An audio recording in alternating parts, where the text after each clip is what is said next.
আমাদের নবীর অমর বাণী যাহারা পালন করিবে এবং ধরিয়া রাখিবে, মান্য করিবে, তাদের কোনো দিন কোনো ক্ষতিগ্রস্ত হবে না, কোনো বিপদ আপদে আসবে না।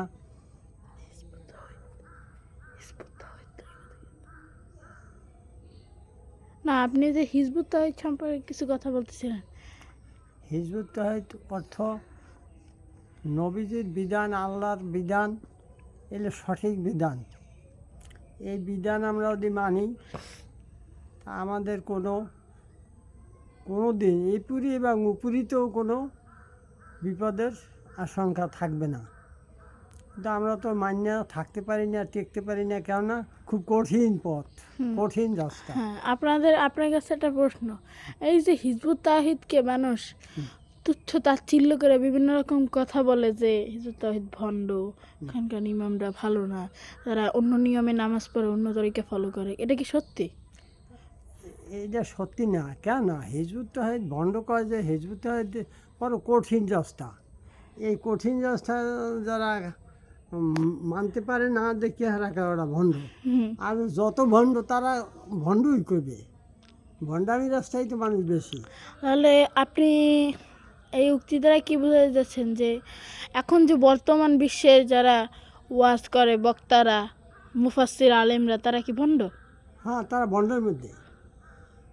তারা একদিনে চাই 1 বছরের কামাই টাকা দিতে, 1 ঘন্টা ওয়াজ করে আমার 40,000 টাকা দিতে হবে। আচ্ছা, আপনার কাছে আরেকটা প্রশ্ন। তাহলে যে এই যে ওরা টাকা নেয়, এটা কি তাহলে হিজবুত তাওহীদ মোতাবেক নেওয়া নিষেধ? হ্যাঁ, নিষেধ। ইসলাম প্রচারের জন্য কেউ কোনো কিছু লাভ ভক্ষণ করতে পারবে না। তাহলে দিনের দাওয়াত বিনামূল্যে দিতে হবে? হ্যাঁ, বিনামূল্যে। আচ্ছা, তারা যদি অন্য কোনো ইনকামের সোর্স তাদের যদি না থাকে, অন্য কোনো ইনকামের কোনো সাইড নেই, তারা শুধু ওয়াজ করেই টাকা কামাবে, আর না হলে ওকে সংসার চলবে না, তখন? কেন সমস্ত শ্রমিক খেলা নামাজ পড়ে না? এরা নামাজ পড়ার না বিনিময়ে 4,000 বেতন নেবে, বেতন একটাও পাবে না। তাহলে যে মসজিদের ইমামরা তারা নামাজ পড়ায়, তাহলে তারা কি বিনামূল্যে নামাজ পড়ানো উচিত তাদের? ছাত্র যখন পড়াবে তাদেরকে ওই নামাজ পড়ানোর সমস্ত কিছু শিক্ষা দেবে। যে যখন মসজিদে যাবে 5 জন হইবে, একজনে মেমতি করবে। আপনার কাছে অনেক ভালো লাগলো। আপনার নাম কি?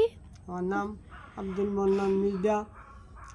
যে যখন মসজিদে ঢুকবে 5 জন হয়েছে, একজন মেমতি করবে।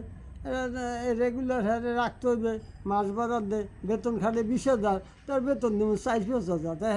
হে তো শেষরানি বা করে থাকবে। আর যে 5,000 নিল, এটাও সে অন্যায় করলো। ঠিক। আচ্ছা মান্নান মির্জা বাবা, আপনার সাথে কথা বলে অনেক ভালো লাগলো। আপনি আমাদেরকে একটা সালাম দিয়ে দেন। এখন তারা যদি ঠিকভাবে কাজ করে, জি। গ্রামের যত ফ্যাসাদ আছে, সমস্ত বিচার আছে, সাইন্সিক ব্যবস্থা সে করবে, তাকে উপযুক্ত মার্কেটে তার সংসারে যে খরচার টাকা লাগে সব টাকা তাকে বেতন ধার্য হিসেবে সমস্ত দেবে। জি। তাইলে তাদের সঠিক উপায় হবে। এনারা ওই চারিদিকে কামাই করবে, 4 রকমের, তারা সঠিক কোনো কাজ করবে না। 5 জন মানুষ আসি বাস করি, 2 জনের লাগে ফ্যাসাদ বাজছে। এখানে বর্মের সাইডে কথা কইবে, বর্মের সাইডে সাক্ষী আঠাবলি দেবে, কিন্তু ক্ষেত্রে যে হ্যার পক্ষে সত্য হইলেও তার পক্ষে কোনো কথা বলবেন না, আর ইনাম বিচারও করবেন না। আচ্ছা, আপনার সাথে কথা বলে অনেক ভালো লাগলো। ধন্যবাদ আপনাকে। আসসালামু আলাইকুম। ওয়ালাইকুম আসসালাম।